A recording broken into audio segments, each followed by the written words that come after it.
নমস্কার বন্ধুরা, কেমন আছো সবাই? আশা করি সবাই ভীষণ ভালো আছো। সৌমিলির জীবন কথায় তোমাদের সবাইকে স্বাগত। একদম সকাল থেকে আমি ব্লগটা আজকে স্টার্ট করতে পারিনি, তো আমি এখন থেকেই ব্লগটা স্টার্ট করলাম।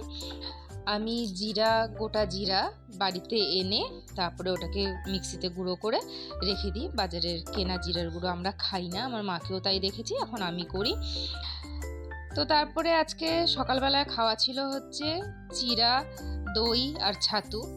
তোমরা বুঝতেই পারছো আজকে সংক্রান্তি, চৈত্র সংক্রান্তি, বছরের শেষ দিন। তো সকালে ওটা খাওয়া ছিল। তারপরে দুপুরে ছিল হচ্ছে গিমা পাতার বড়া, এঁচোড় আর সব কিছু দিয়ে টক তিতা সব কিছু দিয়ে একটা ডাল আর আমের টক। তো খাওয়া দাওয়া করে আমরা একটু তাড়াতাড়ি বেরিয়ে পড়লাম শিলিগুড়ির উদ্দেশ্যে। আজকে মেয়েকে চোখ দেখাবো শিলিগুড়িতে, ওকে ছোটোর থেকেই শিলিগুড়িতেই চোখ দেখাই।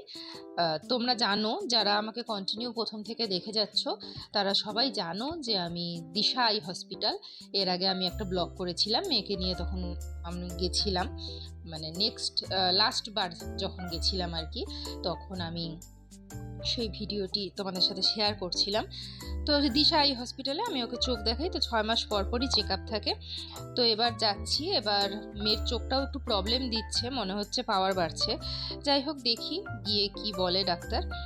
আমরা ইস্টার্ন বাইপাস দিয়ে যাই, কিন্তু আজকে ইস্টার্ন বাইপাসের ওই রাস্তাটা ভিড় ছিল আর ডাক্তার দেখানোর সময়টাও হয়ে যাচ্ছিল, তো সেজন্য শাহুডাঙ্গির এই রাস্তাটা দিয়ে আসলাম। এই রাস্তাটা দিয়ে আমি খুব কমই যাতায়াত করেছি। যাই হোক, তো দিশাতে পৌঁছে গেছি, এখনও মানে ডাক্তার এখানে নাম আসেনি। যাই হোক, সময় মতনই পৌঁছতে পেরেছি। এই বাচ্চাদের এই ডাক্তারের মানে এই জায়গাটা আর কি ভীষণ সুন্দর, ছবি আঁকানো, দেখো ভীষণ সুন্দর। যারা দিশাতে ডাক্তার দেখাও বাচ্চাদের, তারা তো সবাই জানোই, অনেকেই বাচ্চাদের এখন দিশাতে ডাক্তার দেখায়। তো ডাক্তার দেখানোর পরে একটু লেট হচ্ছিল জন্য আমি আর মা গিয়ে আবার ক্যান্টিনে গিয়ে, পিছনেই ক্যান্টিন আছে একটা, চা খেয়ে এসছি। তো মেয়ের আবার রেটিনা টেস্ট দিয়েছে, তা আধা ঘন্টার মতন একটু বসতে হয়েছিল। রেটিনা টেস্টটা আবার হচ্ছে দোতলায়, এই দোতলাটায় আমি এখানটায় প্রথম আসলাম। এখানে মনে হয় বড়দের ডাক্তার দেখে আর কি, তো আমার ঠিক জানা নেই। যাই হোক, মেয়ের 18 মাস বয়সে না আবার চোখ অপারেশন হয়েছিল, ওর স্কুইন ছিল, তো ওর ছবিটা প্রথম সারিতে আছে। তো অনেকদিন পরে ফটোটা দেখলে খুব ভালো লাগে, কত ছোট ছিল একদম, মুখের তো কোনো মিলই নেই, একদম চেঞ্জ। তো ছোটোবেলায় অপারেশন হয়ে গেছিলো ওর, একদম ছোটোর থেকে চশমা। ওর যখন মোটামুটি 9-10 মাস বয়স তখন থেকে ও চশমা পরে, আর তখন থেকে আমি এখানে দেখাচ্ছি।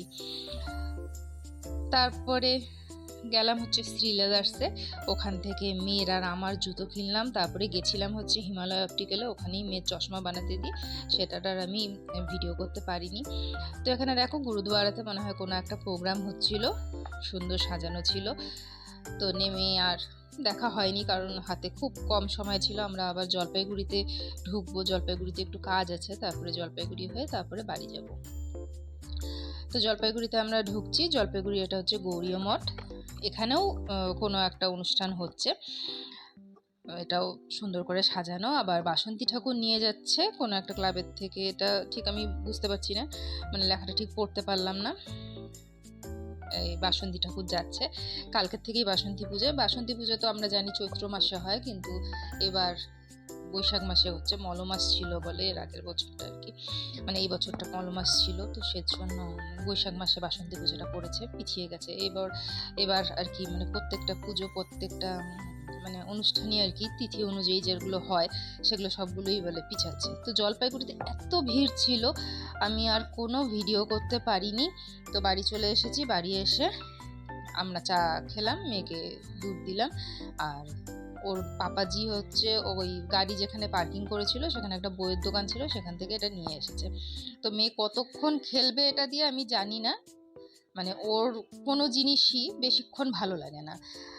প্রথম কিছুক্ষণ ভালো লাগে বা একদিন ওইটা ভালো লাগে, তারপরের দিনই আর ভালো লাগে না। তো কতক্ষণ খেলবে আমি জানি না, তাও ওটা দিয়ে চুপচাপ একটু বসালাম। তো সিলেদার্সের থেকে যে জুতোগুলো এনেছিলাম তোমাদের দেখাই একটু, এটা হচ্ছে আমার জুতো। মেয়ের জুতোটাও কিন্তু ভীষণ সুন্দর হয়েছে, আমারও ইচ্ছে ছিল ওর মতন একটা জুতো নেওয়ার, কিন্তু সাইজে পেলাম না। তো আজকে যেহেতু নিরামিষ, সেজন্য রাত্রিবেলায় সিদ্ধ ভাতই খেলাম। আর মেয়েকে যে ডাক্তার দেখালাম, ডাক্তার বললো চোখের পাওয়ার ডবল হয়ে গেছে, তো তার জন্য একটা ওষুধ দিল, কন্টিনিউ 2-3 বছর এই ওষুধটা দিতে হবে। তো আজকের মতন ব্লগটি এখানেই শেষ করছি, সবাই খুব ভালো থাকবে, শুভ।